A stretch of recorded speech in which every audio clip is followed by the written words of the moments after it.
Bonjour à tous, merci de votre invitation. Je suis très heureux d'être avec vous pour cet anniversaire des 30 ans et puis de rencontrer et de revoir des vieux collègues, des collègues anciens en tout cas. Et donc, 30 ans, c'est un moment important et pour nous, les généticiens, c'est aussi un moment important parce qu'il y a une trentaine d'années, finalement, on avait absolument pas de connaissance des gènes responsables des maladies génétiques. Il y a 30 ans, avec Michel Vido, on était un peu débuté nos carrières et à commencer à courir après les gènes responsables de maladies. Et vous voyez qu'à partir de ces années 80, on est rentré 75-80 dans une nouvelle ère finalement de la médecine qui a été l'ère moléculaire et qui s'est accélérée encore ces 10 dernières années avec, je dirais, le séquençage à haut débit qui modifie aujourd'hui nos données sur le génome.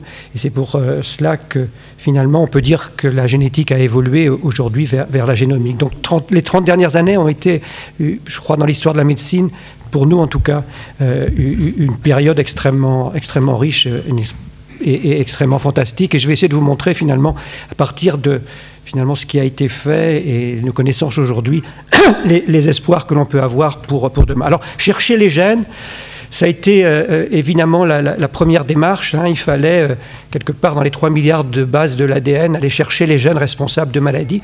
Et pour ça, il y a deux grandes stratégies.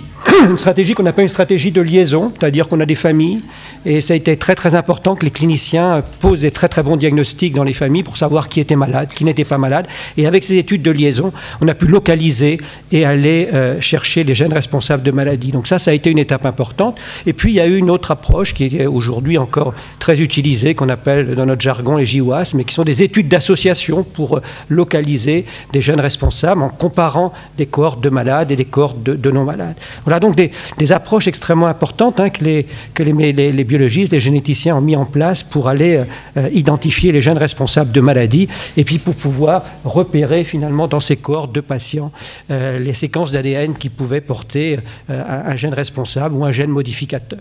Alors finalement, le gène responsable de la polykystose, le gène majeur, a été un des premiers gènes localisés finalement, vous voyez, dans les années 85, ça a été un papier célèbre de Nature et qui a permis pour la première fois, grâce à des marqueurs de génétique, de montrer que le gène était localisé sur le chromosome 16.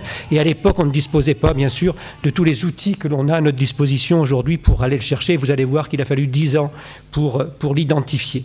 Alors, la stratégie en génétique est toujours un petit peu la même. Finalement, on part des familles, on part du diagnostic, on part du phénotype. Et puis on s'approche, on localise, on fait une cartographie. Et pour la polykystose, très rapidement, on a vu qu'il y avait 2 gènes et qu'il y avait deux localisations génétiques qui étaient responsables. Et puis on se rapproche du gène, on le clone par positionnement. Ça nous donne la séquence, ça nous donne la structure de la protéine, ça nous permet bien sûr du diagnostic et puis ça nous permet d'envisager des stratégies thérapeutiques, des stratégies dont on va reparler un petit peu tout à l'heure, soit des stratégies pharmacologiques, soit des stratégies de thérapie génique ou encore des stratégies utilisant de la thérapie cellulaire. Donc c'est notre feuille de route et c'est ce qui a été fait dans nombreuses maladies génétiques. Et très rapidement, finalement, dans ces années 90-95, on s'est aperçu qu'on était en face finalement d'une maladie qui se présentait de la même façon, mais pour lequel 2 gènes pouvaient être impliqués, 2 gènes pouvaient être responsables. Un qui a été appelé PKD1, qui était le gène majeur, et puis un second, le gène PKD2. Longtemps, on a discuté d'un 3e gène, et aujourd'hui, c'est plutôt des gènes qui représentent finalement des toutes petites entités, mais qui sont importantes, et en particulier le dernier qui a été identifié, le gène DNJB1 qui a été identifié par Émilie Cornec récemment à la Mayo Clinic.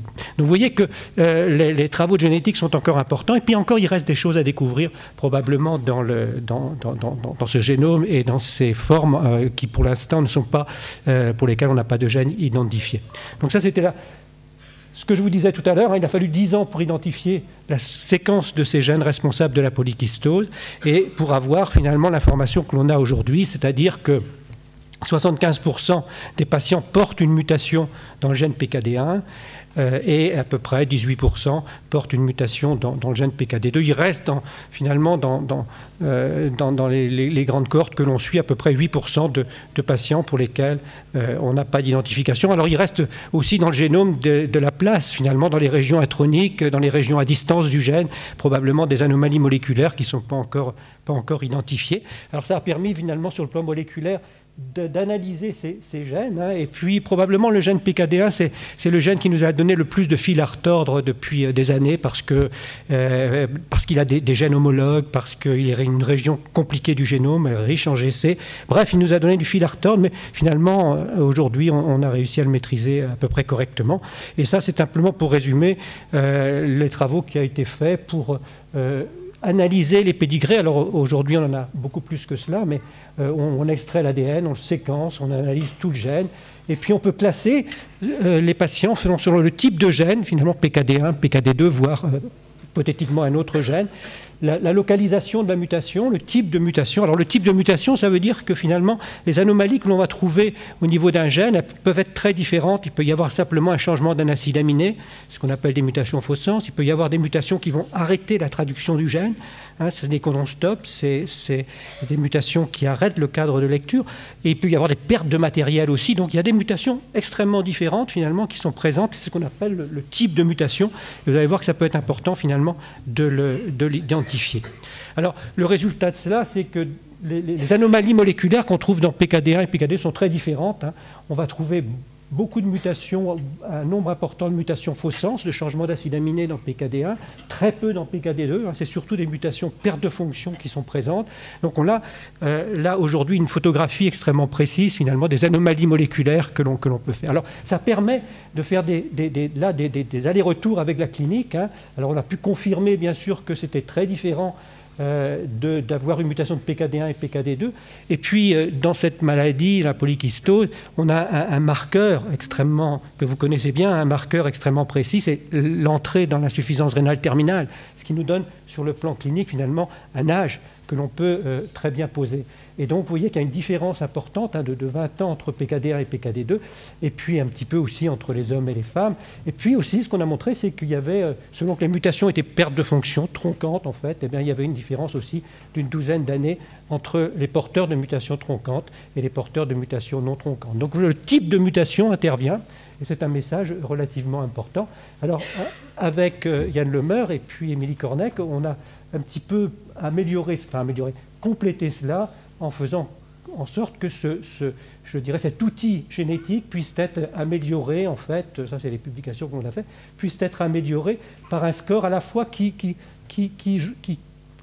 combine à la fois les données génétiques et les données cliniques, hein, et qui permet de classer les malades en prenant à la fois des données cliniques d'hypertension artérielle, des données cliniques d'atteinte rénale, et qui permet de classer finalement les patients selon qu'ils ont un faible risque, un risque intermédiaire ou un risque important, finalement, d'évoluer vers l'insuffisance rénale terminale. Alors ça permet finalement, quelque part, de classer les patients, et ça va être très important finalement pour les années futures, ça va être très important pour pouvoir introduire des malades, je dirais, homogènes dans les essais thérapeutiques qui vont être mis en place dans les prochaines années.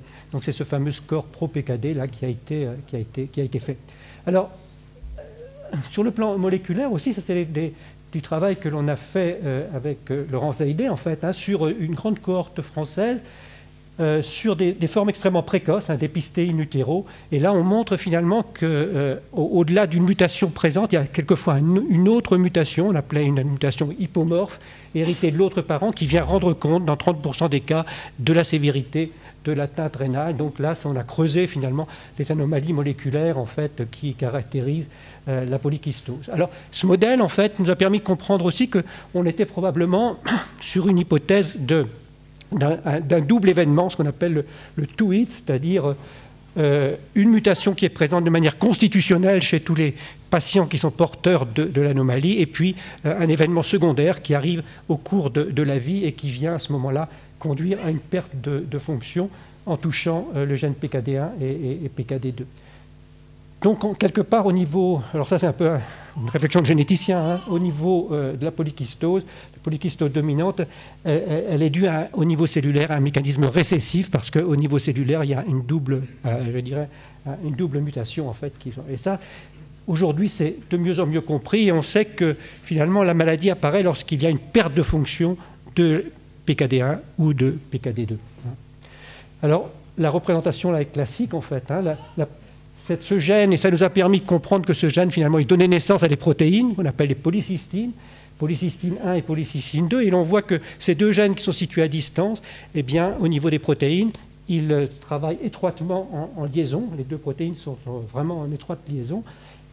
Et ces protéines, ce sont des protéines du cil qui vont être des sensors, en fait, des récepteurs quelque part, et en particulier avec cette queue qui va permettre de mesurer l'intensité du flux urinaire et qui va permettre de donner un signal à la cellule que l'on va voir tout à l'heure. Donc là, vous voyez, la génétique finalement n'a pas aidé les cliniciens pour faire le diagnostic, ils n'avaient pas besoin de nous pour faire ce diagnostic. Par contre, pour comprendre finalement la maladie, pour identifier les protéines responsables et pour comprendre derrière finalement toute la pathologie cellulaire qui est entraînée lorsqu'il y a un dysfonctionnement, les travaux de la génétique ont été extrêmement importants. Donc voilà, ces polycystines, aujourd'hui on les connaît bien, ce sont des protéines transmembranaires. Polycystine 2, en fait, il appartient à la famille des canocalciques, et son dysfonctionnement, on va le voir tout à l'heure, entraîne une diminution du calcium intracellulaire, et ce qui est important parce que ça va entraîner des dysfonctionnements extrêmement importants dans toute une chaîne de composés qui ont des fonctions cellulaires importantes, en fait, de cette polycystine. Alors aujourd'hui, on a aussi des connaissances, atomiques presque, des distances interatomiques de cette protéine, qui permet d'envisager aussi des stratégies de correction, probablement, de cela. Alors vous voyez que ça a permis aussi, ces polycystines, de les mettre dans tout un réseau de protéines, en fait, hein, et donc de voir qu'elles ne sont pas isolées, mais qu'au contraire, ces signaux qu'elles portent, eh bien, vont interagir avec de nombreuses protéines et qui sont aussi, pour certaines, en tout cas, impliquées dans des formes de polykystose et des formes de polykystose hépatique en particulier. Donc en fait, ce récepteur, c'est ce couple, la polycystine 1, polycystine 2, c'est un sorte de récepteur, hein, qui va être sensible à la pression du flux urinaire dans le tubule et qui va transformer un signal mécanique en un signal biochimique et qui va modifier la concentration du calcium intracellulaire. Donc là, on tient quelque part quand même l'explication physiopathologique de la maladie.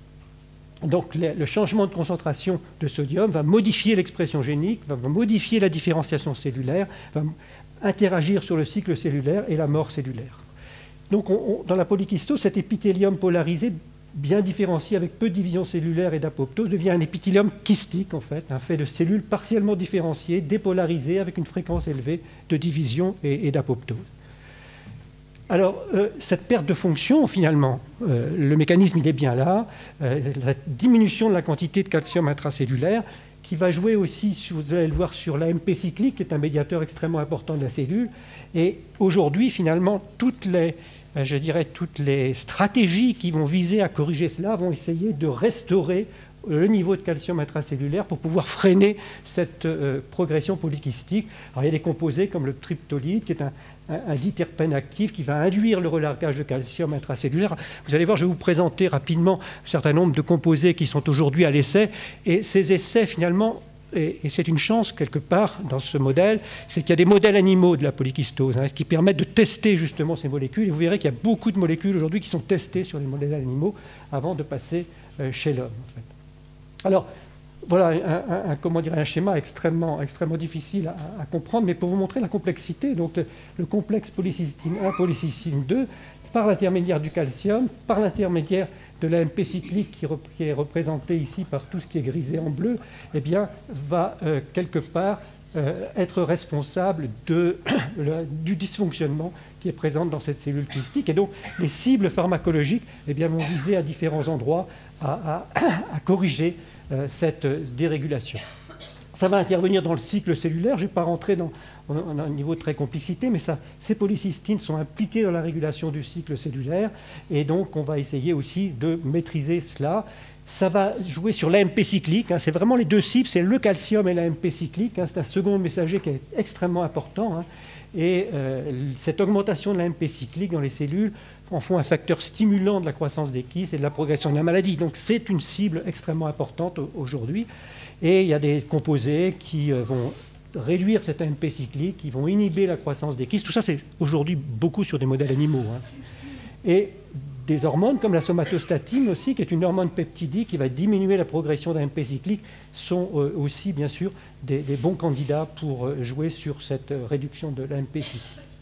Alors, les thérapies qui vont interférer aussi avec le système rénine-angiotensine dans cette maladie complexe, bien sûr, sont l'hypertension, vous le savez bien, et le complexe rénine-angiotensine libéré par les cellules kystiques via l'AMP cyclique, l'angiotensine 2 qui augmente la sécrétion d'AMP cyclique, et bien sûr, une évidence, on revient vers la clinique, la nécessité de contrôler l'hypertension artérielle.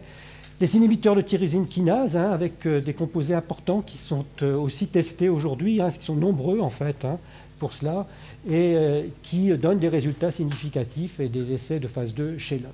Alors, une autre approche thérapeutique qui peut être intéressante, mais je pense que Corinne Antignac va en parler sûrement, ce sont les cellules mésenchymateuses, des cellules souches adultes qui sont isolées de la moelle osseuse, et la transplantation de ces cellules peut être une approche pour les maladies rénales chroniques, et en particulier sur les modèles animaux, il y a des résultats qui ont montré une certaine efficacité, donc c'est, je dirais, des options importantes de thérapie pour le futur. Alors, simplement pour vous donner un aperçu, on ne va pas rentrer dans le détail, mais voilà des composés qui sont aujourd'hui à l'essai, qui ont pour objectif de traiter la régulation du calcium.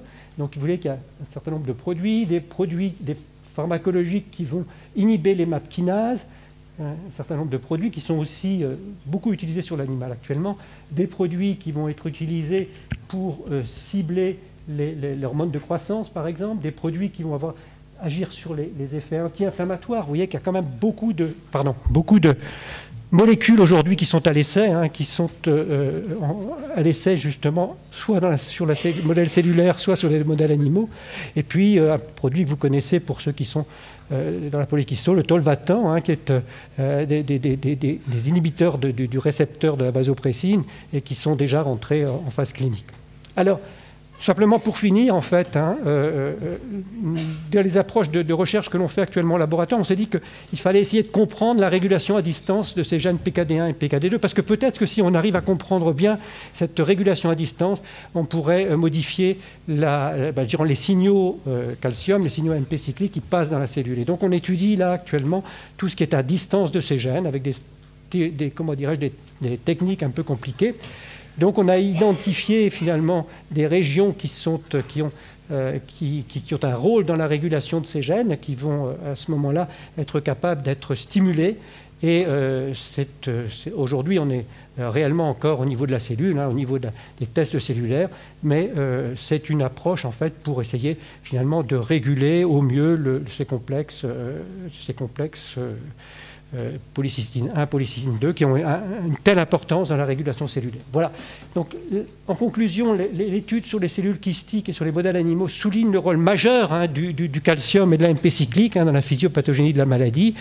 Les mutations de PKD1 et PKD2 sont responsables d'une diminution de ce calcium qui entraîne une augmentation de l'AMP cyclique, et ça va affecter les canaux chlorures et induire la sécrétion de fluide dans les kystes. Donc, les cibles thérapeutiques aujourd'hui, dans la maladie en tout cas, sont focalisées sur cette approche technique. Voilà un petit peu ce que je voulais vous dire. Et vous voyez qu'en 30 ans, on a quand même fait beaucoup de progrès sur le plan de la connaissance. Et c'est toujours un petit peu la frustration qui existe entre l'enthousiasme du chercheur et puis les familles qui sont toujours pressées, bien sûr, qu'on aille plus vite et qu'on ait des traitements qui permettent de gagner des dizaines d'années, je dirais, d'évolution avant l'insuffisance rénale terminale.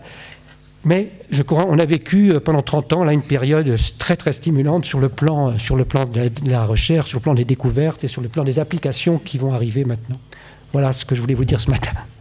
Merci, Claude Ferret.